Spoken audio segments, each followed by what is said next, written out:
very first person in line. Can I get your name? Mark Booty Jr.? Okay. So, how long have you been doing Free Comic Book Day? Oh, about 5 years. 5 years, that's impressive. And is this your first time being first in line? No, every year. Every year? 5 in a row. Wow, that's dedication, people. How early did you guys get here? Oh, 7 p.m. last night. Yes. Wait, Yes. Yes. don't you have homework? I'm homeschooled, so I don't have to worry at all. Homeschools, right? How long have you been coming to Free Comic Book Day? Coming to Free Comic Book Day since its inauguration back in 2002. That's impressive. So, what's your favorite part about the event? Being able to pick up the new free comics, seeing what they have, also getting the artists or the writers' autographs. Just the line and just and the interaction, seeing all the craziness that occurs, or like meeting up with like-minded people. The free comics, of course, yeah. Buying a comic and getting a free comic. Free comics. Free comics, that's the usual.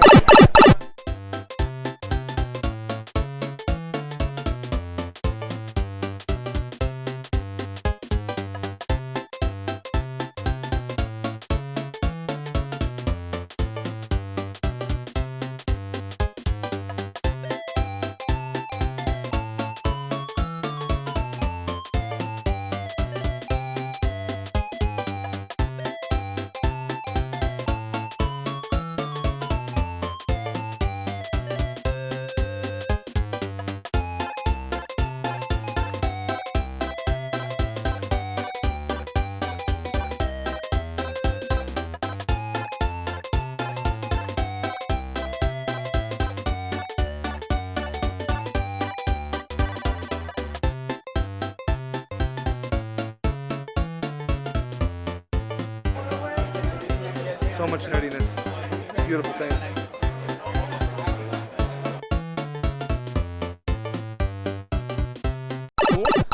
How many times have you been to Flying Colors or Free Comic Book Day? This is my first time ever. Oh, first. You would never imagine someone dressed in a set-ready costume that this is their first Free Comic Book Day. Kylo Ren is a fine daddy. I will be cosplaying Kylo Gwen at Fanime, which is a mashup of Kylo Ren and Spider-Gwen. You are my hero. I am also going by Toad at this point. Toad Baggins. Mr. Toad and Bilbo Baggins, if they got together and had a child, I would be that child. So I am Toad Baggins, master of Toad Hall, and incurable adventurer. There are so many things biologically wrong with that. What got you into doing cosplay? When I was a little kid, my mom dressed me up in costumes that she had made, be that Elvis Presley or other various stars that she liked at the time, and I was used to having my own costumes. So as I grew up, I never bought store-made costumes, I always made them. So that was the inspiration, I guess. Anyone who's played Mario knows that his princess is always in another castle. So instead, we decided to come to the end of the line to find a couple princesses of a different variety. Can I get your names, please? I'm Belle. Ariel. Wait, you're not supposed to talk? How long have you been collecting comic books? As long as I can remember. As long as I can remember. As a kid in Brooklyn, I found them in the garbage and started from there. If you could have one superpower, what would it be? Maybe the ability to fly, but not like Superman, like Hawkgirl, where you have massive wings. Because that would be really neat to have those wings so you could just be flying through the air. I think it'll get a little impractical in daily life, though. Like, I'm just a lawyer. Ignore my wings. I'll just dress them up. There'll be curtains in the background. I have a backdrop. That's going to be a secret identity. It's going to be hard to keep. Well, what other costumes have you done? I first started with Wolverine.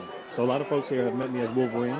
And then I've done Captain Jack Sparrow, Gladiator, Superman I've been here as. This year I came as the Green Arrow. Another popular one was Captain America, of course. I do Phantom of the Opera, Louis from Interview with the Vampire, the Joker, Captain Jack Sparrow, soon to be the Winter Soldier. Oh, that's a cool one. We have my Gingerbread Retro Mario. I've done a Queen of the Sea, which is a Warrior Ariel, Jedi Ariel, Alice in Wonderland, and Snow White so far. Oh, and Spider-Gwen. Why do you enjoy cosplaying? Cosplaying, it's kind of like a release into what characters you like, so you get to be whoever you want. It's expressing like your love for either comic books or TV shows or movies, and then just showing love for like children or other people that are a part of that fandom. And it's wonderful because everybody gets to like bond with you and starts to honestly great conversations and friendships. If you could have one superpower, what would it be? Oh no, that's scary.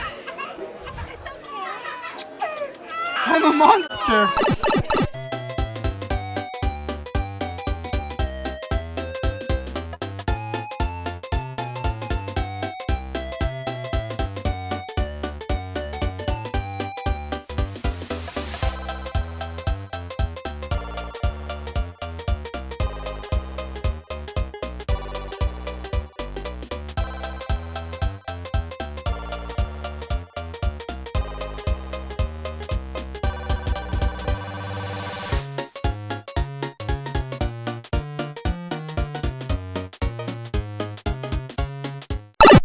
What did you think of the event when it first started?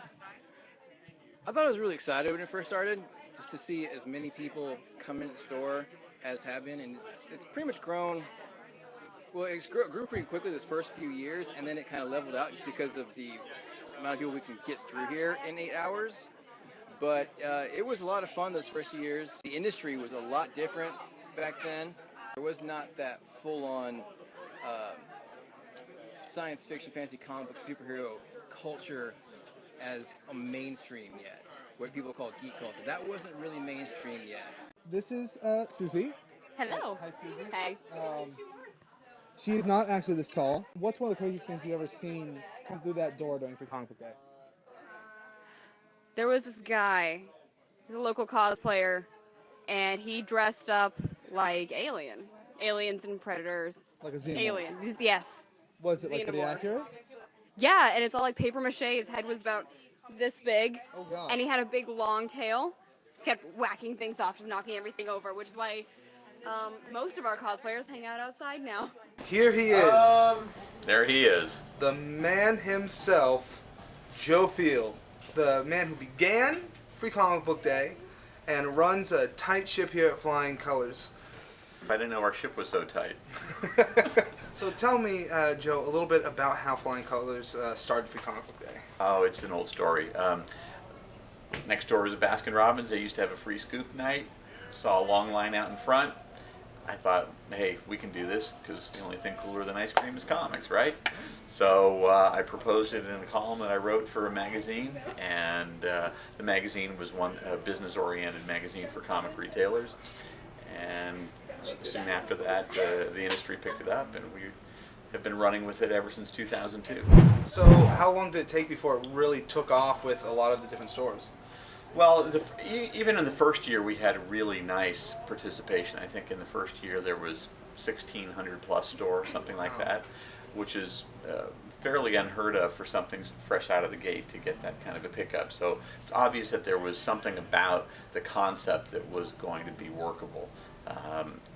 But now we're over 2,300 stores, and it's all over the world, so it's pretty cool.